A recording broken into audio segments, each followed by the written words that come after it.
Olá, estamos iniciando mais um Saúde em Foco. O meu nome é Rosiane Rangel, eu sou professora dos cursos de graduação, residência e mestrado profissional em saúde materno-infantil. Hoje nós vamos falar um pouquinho sobre os cuidados com a pele da criança. E para falar sobre esse tema, temos uma convidada muito especial, a médica dermatologista Luana Meneghello, que está conosco aqui de forma virtual, e que vai conversar conosco sobre esse tema. Seja muito bem-vinda, Luana! Muito obrigada pelo convite para conversar com vocês um pouquinho sobre a saúde da criança, saúde da pele da criança, um assunto que eu gosto bastante. Luana, então para a gente começar a nossa discussão, né, e aprofundar um pouquinho, tirar as dúvidas, quem sabe, acerca desse tema, que é um tema que gera ainda, né, muitas dúvidas, principalmente pelos pais, cuidadores. Explica para nós um pouquinho quais são os principais cuidados com a pele da criança, considerando, né, que agora nós estamos saindo de uma época de inverno, em que as pessoas acabam tomando banho um pouquinho mais quente, né, enfim, às vezes descuidam um pouco da pele, estamos entrando na primavera, uma estação que tem aí as questões alérgicas, daqui um pouco já estaremos no verão. Então fala para nós um pouquinho quais os cuidados que a gente deve tomar no que tange à saúde da criança. Bom, é um assunto bastante amplo, né? Então eu resolvi trazer para a discussão algumas das perguntas que eu mais escuto dos pais em atendimento, principalmente em relação ao uso do hidratante, né? A gente saiu do inverno, a gente vai abandonar o uso do hidratante?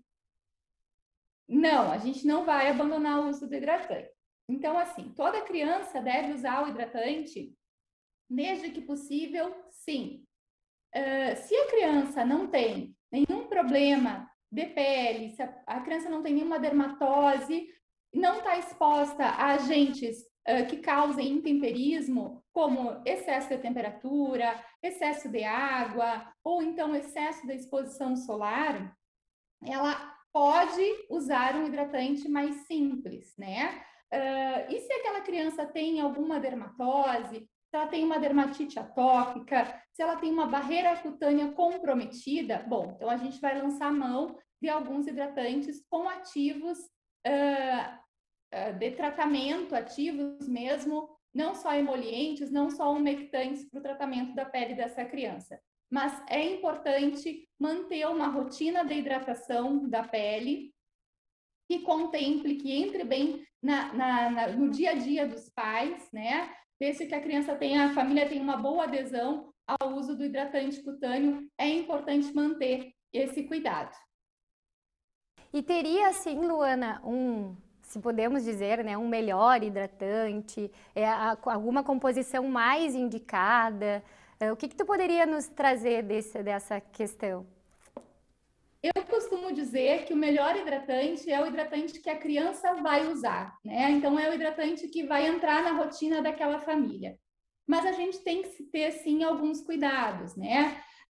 O principal é que seja um hidratante seguro e hipoalergênico, que seja um hidratante sem perfume, né? Que tenha uma boa cosmética e que leve uma boa adesão desse uso pela criança e pela família. Às vezes a rotina a gente sabe que é corrida, ou então sai do banho, já está com pressa de vestir a roupinha. Então o hidratante tem que estar à mão e tem que ser prático para o uso da família, tá? Então a gente pode escolher. Às vezes a criança tem uma dermatose, ela tem uma doença de pele que vai requerer algum cuidado mais específico, né? Vai requerer um hidratante que tenha, além de ativos umectantes e emolientes, que ele tenha ativos de tratamento. E aí a gente tem vários com princípios ativos nesse sentido no mercado.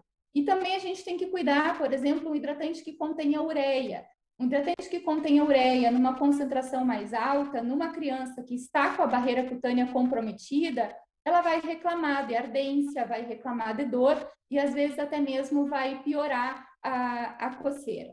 Mas um hidratante infantil, hipoalergênico, sem perfume, por um indivíduo que não tenha nenhum comprometimento de barreira cutânea, tá bem adequado. Tá ótimo. Luana, você falou acerca do banho, né? Geralmente é uma rotina, assim, quando se tem essa rotina, geralmente é após o banho, que as pessoas aplicam a hidratação, enfim. No que tange à saúde da criança, a gente tem alguma orientação que tu pode nos sugerir no sentido de como dar o banho, né? Qual é a melhor temperatura, enfim, como é que isso pode se proceder no domicílio? Assim, né? Um banho nem muito rápido e nem muito demorado. O banho também não pode ser muito rápido, né? Porque a água, ela vai melhorar a permeação de alguns ativos hidratantes ou até mesmo ativos de tratamento na pele da criança. Mas também não pode ser um banho muito demorado que vá comprometer demais essa barreira cutânea. A temperatura da água do banho também é muito importante, uma temperatura morna. Então, a gente saiu do inverno, que para a gente aqui no sul foi bastante rigoroso, e é muito comum a piora dos eczemas nessa estação do ano, né? Porque a gente acaba abusando um pouquinho da temperatura mais alta e de um tempo maior de banho. Então, um banho morno, não muito rápido, não muito demorado, e que a gente possa contemplar depois para usar algum ativo hidratante. Cuidar bastante também, que às vezes a gente acaba não falando muito sobre os banhos de imersão. Então, a criança que ainda está tomando um banho de banheira, pode deixar aquela criança brincando na banheira com a água morna. Só muito cuidado depois que se coloca o sabonete na criança, né? Porque aí a gente vai deixar essa criança de molho numa água com detergente. Então, é necessário ter esse cuidado. Então, o tempo de imersão na banheira vai contabilizar muito depois que essa criança já está com o uso do sabonete. E aí a gente entra em outra pergunta muito frequente, que é qual sabonete que seria o mais adequado? Então, de novo, se a criança não tem nenhum problema, nenhum comprometimento de barreira cutânea, a gente pode lançar mão de um sabonete infantil, também de preferência hipoalergênico, sem muito perfume. Mas naquela criança que já vem tratando um eczema tópico ou alguma outra dermatite, nós temos no mercado várias opções de sabonetes Sindetes, que são com detergente sintético, que se aproximam mais ao pH da nossa pele. E aí ele já serve, inclusive, como um tratamento, né? Então, no banho já começa o tratamento da nossa pele. Ai, ótimo. E lembrando, né, tu colocou uma situação da questão, às vezes, a criança fica na banheira, e aí lembrar, acho importante, né, nós temos diferentes públicos aqui nos assistindo, de nunca deixar a criança sozinha, né, pelo risco dos acidentes domésticos. Criança, né, quando vai para o banho, a gente tem que ficar sempre de olho ali junto. Se for buscar alguma coisa em outra peça da casa, tire então a criança da banheira, porque há um risco muito grande, eles não têm essa noção do perigo, podem, né, escorregar na banheira e a gente ter aí, né, um problema. Então, muito cuidado nesse sentido, sério, aproveitando, né, para a gente frisar acerca dessa questão que também é extremamente importante. Às vezes também é aquela água, mas é um pouquinho só de água. Não, criança sozinha, em banheira, em baldinho, não, nunca, de preferência. Luana, uma outra dúvida que eu vejo recorrente é acerca, né, como nós entramos no verão, como falamos no início, estamos entrando no verão logo, e não só no verão, né, mas isso acaba emergindo mais esses questionamentos em função das viagens, praia, enfim. O uso de filtro solar na criança, qual é a indicação? Como deve ser utilizado? É muito importante a gente usar também o filtro solar na criança, né? Mas saber o momento disso. Então, crianças para usar filtro solar só acima de 6 meses de idade. E de preferência, um filtro solar físico ou mineral, tá? Então, os filtros solares infantis, eles contemplam já essas questões. Então, tendo um filtro solar infantil, melhor. E sempre acima dos 6 meses de idade, né? Outra questão também, de quanto tempo a gente vai reaplicar esse filtro solar? Bom, se essa criança está numa praia, se está num clube, numa piscina, é importante a gente lembrar de reaplicar a cada 2 horas. E também reaplicar depois dos banhos de imersão, né? Banho de piscina, banho de mar, mesmo que o filtro solar seja resistente à água, é importante acontecer essa reaplicação do filtro.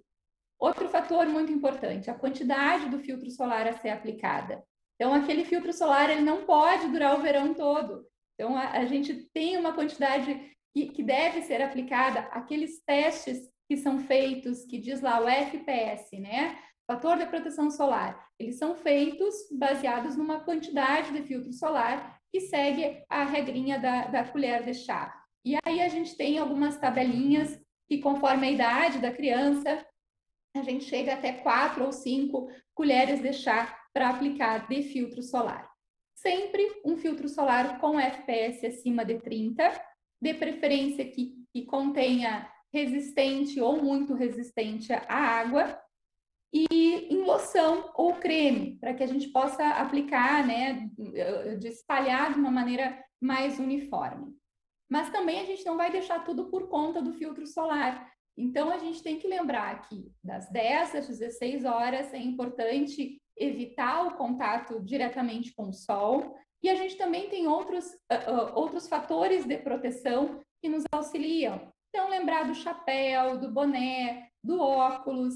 Nós temos também roupas com FPS, né? Roupas que já têm no tecido o fator de proteção e que são muito interessantes para utilizar também, não deixar só por conta do filtro solar. Ótimo, isso é muito importante, né? Luana, eu estava lembrando agora, no mês de outubro, nós temos o Dia Mundial da Psoríase. Aproveitando o momento, né, de falar sobre os cuidados com a pele, muito embora o nosso enfoque aqui não seja em patologias, enfim, tu poderia falar um pouquinho para nós sobre psoríase? Ela acontece em criança? O que tu pode nos trazer sobre esse assunto, assim, considerando esse mês tão significativo, né? Claro. Dia 29, então, dia 29 de outubro, a gente tem o Dia Mundial da Psoríase, que é um dia para conscientização, para campanhas de orientação à população. E sim, a psoríase ela acontece também na criança, né? E principalmente ela começa já na infância, quando a gente tem um histórico familiar muito importante, quando a gente tem uma alta incidência de acometimento de psoríase nos pais. Então, a criança pode já começar a apresentar sintomas na infância.